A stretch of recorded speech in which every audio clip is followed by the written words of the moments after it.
But we begin tonight with writer E. Jean Carroll.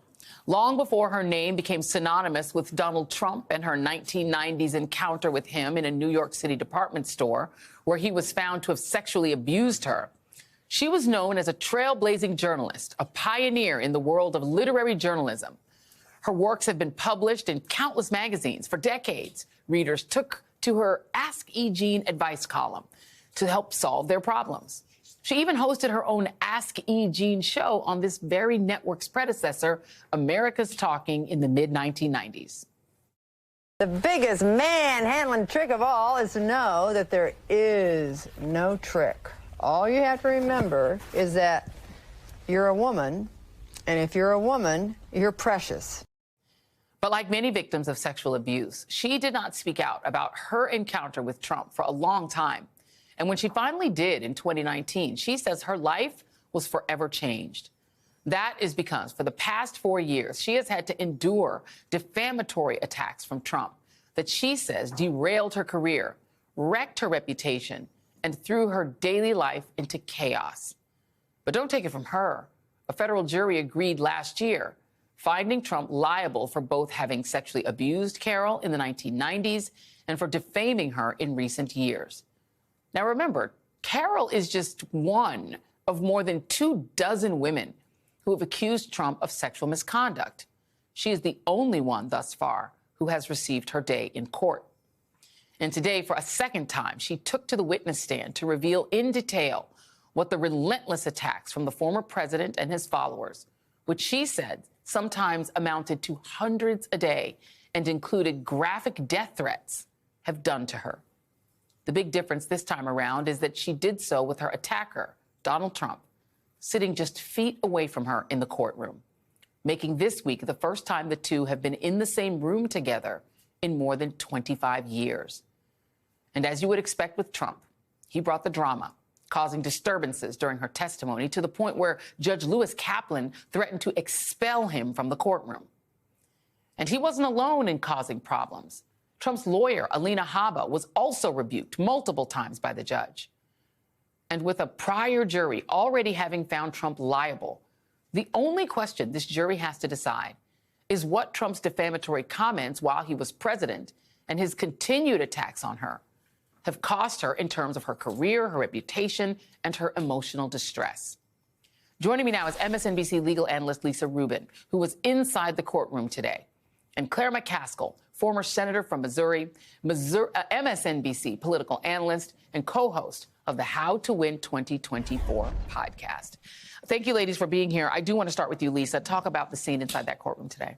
You know, Joy, the scene inside that courtroom today was not for a shortage of fireworks. And every time Donald Trump comes to court, I think I've seen the last of his egregious behavior. And yet today we saw it again. Trump was clearly talking to Alina Habba in tones that were audible enough for the plaintiff's table to hear. And as E. Jean Carroll's lawyer, Sean Crowley, mentioned, if she could hear what he was saying, then surely the jury, which was even closer to him, could hear as well. And on a couple of occasions, he was essentially agreeing with his own prior statements when they showed video of Truth Social posts that he has posted, not only in the last couple of months, but even in the last week leading up to the Iowa caucuses, of him, again, denying the same story that a jury has already found credible. You could hear Trump say, "That's true," or "It was a disgrace." And he was admonished for that by Judge Lou Kaplan. The exchange between the two of them was an interesting study because Lou Kaplan does not suffer fools, and he has warned Trump, you have a right to be present here, but that doesn't mean that you can be disruptive. Right. And if you continue with this, I'll have no choice but to expel him, at which point Trump volunteered, I know that's what you want to do.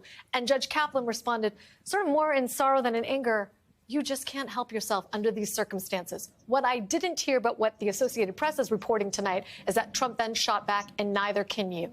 So this is a person who remains untamed. He did it again this afternoon. He was not admonished for it, and the plaintiff's counsel didn't bring it up. But when he comes back to court next week, and he is expected to return, I would tell you I think Trump has one chance left with Lou Kaplan before he's removed from the courtroom and revoked that right to testify that Kaplan has offered him conditionally. What was E. Jean Carroll's demeanor when he was doing that, and what was her demeanor as she was testifying, and what did she testify to?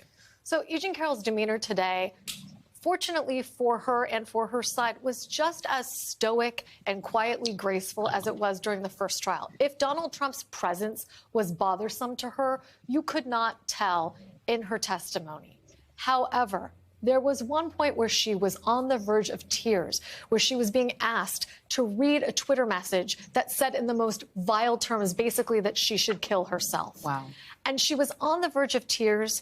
And in contrast to his outburst when he heard something that he liked, former President Trump was totally unmoved by seeing a message where somebody said essentially that she should be raped and sexually assaulted, that she was too ugly for Trump to involve himself with, and that she should just go and kill herself because she had brought this on herself. No reaction whatsoever from him. That does not surprise me, Claire, because that is who he is. You know, I just want to play very quickly a brief montage of the way that Donald Trump has talked about some of his other accusers. She said I made inappropriate advances. And by the way, the area was a public area, people all over the place. Take a look. You take a look. Look at her words. You tell me what you think. I don't think so. I don't think so. When you looked at that horrible woman last night, you said, I don't think so. Oh, I was with Donald Trump in 1980. I was sitting with him on an airplane. And he went after me on the plane. Yeah, I'm going to go after. Believe me, she would not be my first choice, that I can tell you. Man. You don't know. That would not be my first choice. And Claire, I'm going to talk a little with you about politics because Donald Trump is using this as a political, set of stump speeches. He didn't have to be in this courtroom today. He didn't have to go, but he's going to make a point. And this is the reaction that he got when he did the Access Hollywood tape, in which he wasn't giving a stump speech. He was admitting that he likes to sexually assault women. And here's one of his fans. This is a woman. And I saw these for myself with my own eyes in Cleveland during the convention the year that he was nominated. And that is what she wore on her body, this one particular fan. Trump can grab my with a down arrow. Since his fans don't care, including some of his female fans, his supposedly Christian fans, that is why he behaves this way. But I'm just going to let you comment. Yeah. First of all, I feel sorry for that woman in that picture. I feel sorry for who she is and the life she's living. I really do. And I think what everybody has to realize here, I do think he's going to get kicked out of the courtroom. I think he wants to get kicked out of the courtroom. This is a courtroom campaign. This is not a retail campaign. He'll do a few rallies, but he made up his mind. And you can look, Joy, once he was indicted on paying off Stormy Daniels and hiding it in New York, his numbers went up. They bumped up. He was struggling a little bit. I mean, people forget there was a time when Ron DeSantis was polling ahead of him. And then he got indicted again, and they went up some more. And then he got indicted again. His poll numbers have done a steady climb in terms of consolidating the Republican vote on the back of his indictments. He truly believes that the more he's in the courtroom, the more he's acting out, the more he is defying the deep state that's coming after him, the more the grievous gang that make up his supporters is going to be pleased and think that he's their guy. He's convinced them all it's all bull. He's convinced them all that he's taking these arrows for them because this is what the deep state does to people they don't like. And it has been effective for him so far. I will argue it won't be with swing voters, and it won't be with those voters in the Republican Party who have said clearly they'll never vote for him. So it's not like this is going to, I think, help him in the general election, but maybe he's just not smart enough to see that. Right. And because his fans don't mind, his fans, including female fans, women who you would think would have some sort of self-regard and dignity, don't when it comes to him. I want to read, just for the two of you, some of the threats that were made against E. Jean Carroll, who, again, she did a show on what used the predecessor to this network. My late, wonderful friend Don Wormley was her stage manager, who used to be the stage manager for this show. She did a show, but this is a woman who's lost all of her sort of public profile because of things like this. I hope you die soon. I hope someone really does attack, rape, and murder you, one missive presented in court stated. Another simply said, rape Jean, rape Jean. Joy, one of the most effective moments in court today was one where no one was talking at all. They were asking E. Jean Carroll during the remnants of her direct examination, Robbie Kaplan, her lawyer, conducting it this morning, how she felt on reading some of these things. And these were a collection of threats. One of the things they did was have their trial technician, Claire will know well that a good trial team has someone who can call up evidence really quickly for the jury and everybody else to see. The trial technician literally just did a scroll through some of these hateful messages. They weren't read aloud by E. Jean or by anyone else.